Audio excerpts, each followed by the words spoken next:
Percy Jackson और देवताओं का युद्ध, सी ऑफ मॉन्स्टर्स। अध्याय 1। शादी की पोशाक। मेरा दुस्वप्न इस तरह शुरू हुआ। मैं किसी छोटे से समुद्र तटीय शहर में एक सुनसान गली में खड़ा था। आधी रात का वक्त था। तूफान अपने जोरों पर था। हवा और बारिश किनारे के ताड़ के पेड़ों को झकझोर रही थी। गली के किनारे गुलाबी और पीले रंग की इमारतें कतारबद्ध खड़ी थीं। उनकी खिड़कियों पर तख्त ठोके हुए थे। उससे एक ब्लॉक दूर गुड़हल की झाड़ियों की एक पंक्ति के पीछे समुद्र गरज रहा था। शायद ये फ्लोरिडा है।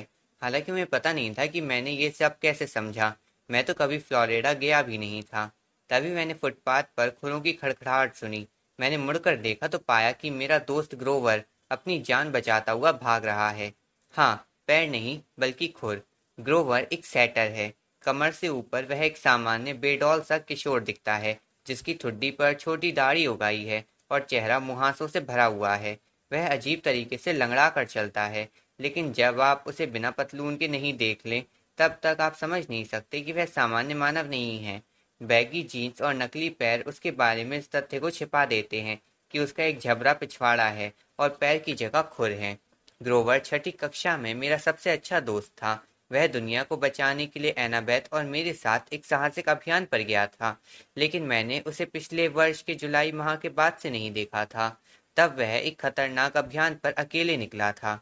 एक ऐसा अभियान जिससे कभी कोई सेटर वापस नहीं लौटा। मेरे सपने में ग्रोवर अपनी बकर पूंछ संभाले और अपने जूते हाथ में पकड़े भागे जा रहा था। जब भी उसे कभी तेज भागने की जरूरत होती, वह जूते खोलकर अपने हाथों में ले लिया करता था।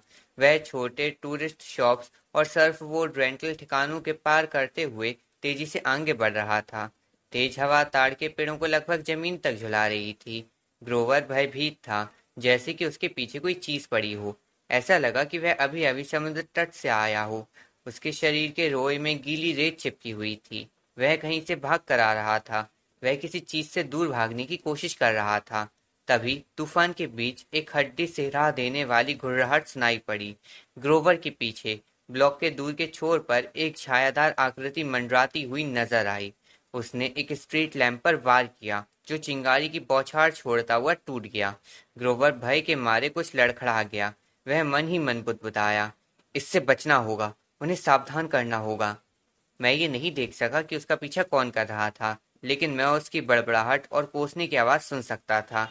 जैसे जैसे वह करीब आता गया, जमीन हिलने लगी। ग्रोवर गली के एक कोने पर मुड़ा और कुछ लड़खड़ा गया। वह एक बंद परिसर की ओर भागा, जिधर बहुत सी दुकानें थीं। कोई और विकल्प आजमाने का समय नहीं था। तूफान के कारण निकटतम दरवाजा फटाक से खुल गया था। काले डिस्प्ले विंडो के ऊपर लिखा हुआ था, Saint Augustine bridal boutique. Grover तेजी से अंदर घुसा। वह शादी की पोशाकों की एक रैक के पीछे छिप गया। उस मॉन्स्टर का साया दुकान के सामने से होकर गुजरा। मैं उस चीज की गंध को महसूस कर सकता था। ये भीड़ के गीले ऊन और सड़े हुए मांस और केवल मॉन्स्टर के शरीर से आने वाली खट्टी गंध, जैसे कि मैक्सिकन फूड पर जिंदा स्कंक की गंध हो, का अजीब मेल था। शादी की पोशाकों के पीछे छिपा ग्रोवर भय से कांप रहा था। मॉन्स्टर का साया गुजर चुका था। बारिश की आवाज को छोड़कर वहां सन्नाटा फैला हुआ था।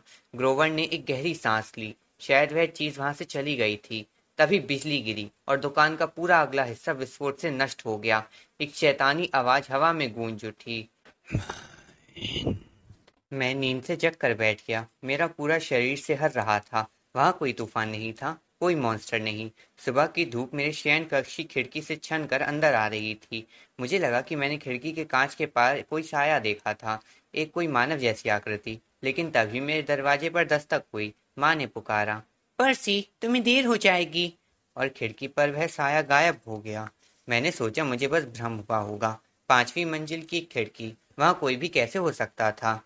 चलो उठो, माँ ने फिर आवाज लगाई।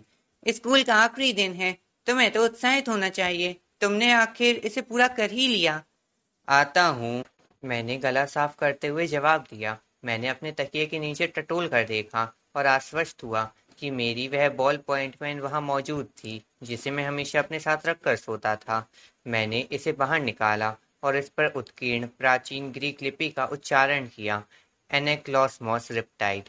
मैं इसका ढक्कन खोलना चाह रहा था, लेकिन कोई बात इससे मुझे रोक रही थी।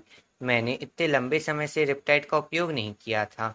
इसके अलावा मेरी माँ ने मुझसे वादा लिया था कि मैं अपार्टमेंट में घातक हथियारों का उपयोग नहीं करूंगा, क्योंकि मैंने एक बार गलत तरीके से भाला घुमाया था और उनके चाइना कैबिनेट का नुकसान हो गया था। मैंने रिपटाइड को नाइट स्टैंड पर रख दिया और बिस्तर से बाहर निकल आया।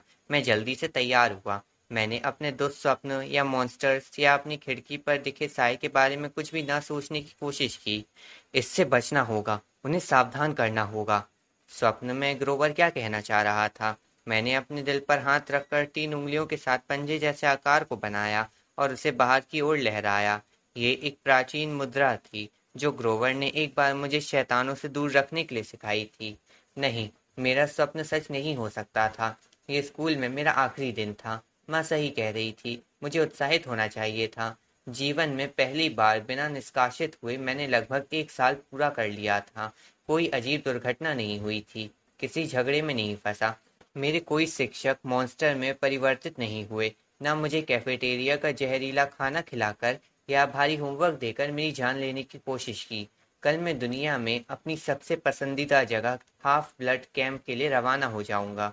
बस एक दिन और बाकी है। निश्चित रूप से मैं आज कोई गड़बड़ी नहीं करना चाहता। हमेशा की तरह मुझे अंदाजा नहीं था कि मैं कितना गलत साबित होने वाला था। माँ ने नाश्ते के लिए ब्लू बफल्स और ब्लू एग्स बनाए थे। उनका ये अलहदा अंदाज ही है कि वह खास अवसरों के लिए ऐसी नीले चीजें पकाती हैं। मुझे लगता है उनका ये कहने का तरीका है कि कुछ भी संभव है। पर्सी 7वीं कक्षा उत्तीर्ण कर सकता है। बफल्स नीले रंग के हो सकते हैं। ऐसे छोटे छोटे चमत्कार। मैंने रसोई की मेज पर नाश्ता किया, जबकि माँ बर्तन धोती रही। उन्होंने अपनी यूनिफॉर्म पहन रखी थी, सितारों से सजी नीली स्कर्ट और एक लाल सफेद धारीदार ब्लाउज। इसी यूनिफॉर्म में वह स्वीट ऑन अमेरिका शॉप पर कैंडी बेचती थी। उनके लंबे भूरे बाल एक पोनीटेल में बंधे हुए थे। बफल स्वादिष्ट था, लेकिन मैं इसे उतने मजे से नहीं खा पा रहा था जैसे मैं आमतौर पर करता था।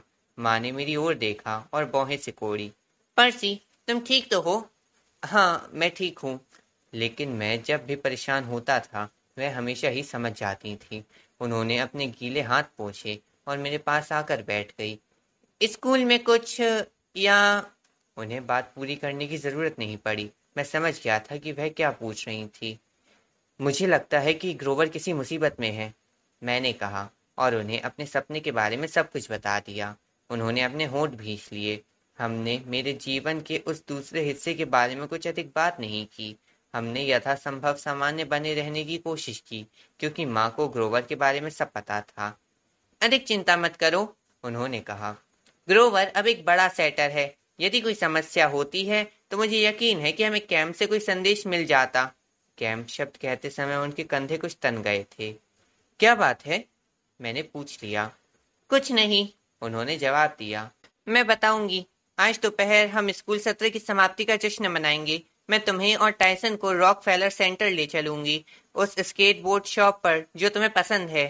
ये आकर्षक प्रस्ताव था। हम हमेशा पैसों की तंगी झेलते रहते थे। मेरी माँ की रात की कक्षाओं और मेरे निजी स्कूल ट्यूशन के बीच हम कभी भी स्केटबोर्ड शॉप जाने जैसी विशेष चीज का खर्च वहन नहीं कर सकते थे। लेकिन उनकी आवाज में ऐसा कुछ था जो मुझे परेशान कर रहा था। एक मिनट, मुझे लगा था कि हम आज रात अपने कैंप लौटने के लिए पैकिंग करने वाले हैं। उन्होंने डिश क्लॉथ को तह लगाया। ओह, वह असल में मुझे कल रात कायरॉन का एक संदेश मिला था।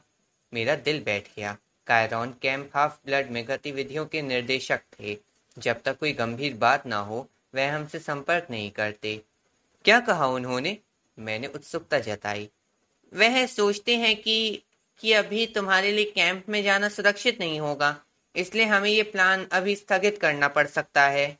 स्थगित? माँ, कैंप सुरक्षित कैसे नहीं हो सकता? मैं हाफ ब्लड हूँ। कैंप मेरे लिए पृथ्वी का एकमात्र सुरक्षित स्थान जैसा है। आमतौर पर प्रिय, लेकिन अभी उन्हें जो समस्याएं हो रही हैं। क्या समस्याएं? पर्सी, मुझे माफ करना। मैं आज दोपहर को तुमसे इस बारे में बात करने की उम्मीद कर रही थी। मैं अभी ये सब नहीं समझा सकती। पता नहीं कायरॉन भी समझा सकेंगे या नहीं। सब कुछ इतना अचानक हुआ। मेरा दिमाग चकरा रहा था। मैं कैंप कैसे नहीं लौट सकता? मैं लाखों सवाल पूछना चाहता था, लेकिन तभी रसोई की घड़ी ने हाफ आवर की घंटी बजा दी। माँ को जैसे चैन पड़ा। 7:30 हो गए प्रिय, तुम्हें जाना चाहिए। टायसन इंतजार कर रहा होगा। लेकिन पर्सी, हम दोपहर में इस बारे में बात करेंगे, अभी तुम स्कूल जाओ। स्कूल जाना वह आखिरी चीज थी जो तब मैं करना चाहता था, लेकिन मेरी माँ की आंखों में एक कोमल सा भाव था, एक तरह की चेतावनी, जैसे कि अगर मैंने और जोर दिया तो वह रोना शुरू कर देंगी। इसके अलावा मेरे दोस्त टाइसन के बारे में वह सही कह रही थी। मुझे उससे समय पर सबवे स्टेशन पर मिलना था, अन्यथा वह परेशान हो जाता। वह अकेले भूमिगत यात्रा करने से डरता था। मैंने अपना बस्ता उठाया, निकलने ही वाला था कि दरवाजे पर रुक गया। माँ, कैम्प का वह संकट, क्या उसका उसका ग्रोवर के बारे में मेरे स्वप्न से कुछ लेना देना हो सकता है? वह मुझसे नजरें नहीं मिला पा रही थी। हम दोपहर को इस बारे में बात करेंगे, मैं बताऊंगी सब, जो कुछ भी मैं बता सकती हूँ। अनिच्छा से मैंने उन्हें अलविदा कहा और निकल पड़ा। नंबर 2 ट्रेन पकड़ने के लिए मैं नीचे की ओर दौड़ पड़ा। मुझे उस समय ये पता नहीं था कि मेरी और माँ की दोपहर की वह बातचीत कभी नहीं हो पाएगी। दरअसल मैं तो लंबे समय तक घर ही नहीं जा पाऊंगा। जैसे ही मैं बाहर निकला, मेरी नज़र सड़क के उस पार भूरे पत्थर की इमारत पर पड़ी। बस एक क्षण के लिए सुबह की धूप में मुझे एक काली आकृति नजर आई। ईंट की दीवार पर एक मानवाकार आकृति, एक साया जो किसी का नहीं था। फिर एक लहर उठी और गायब।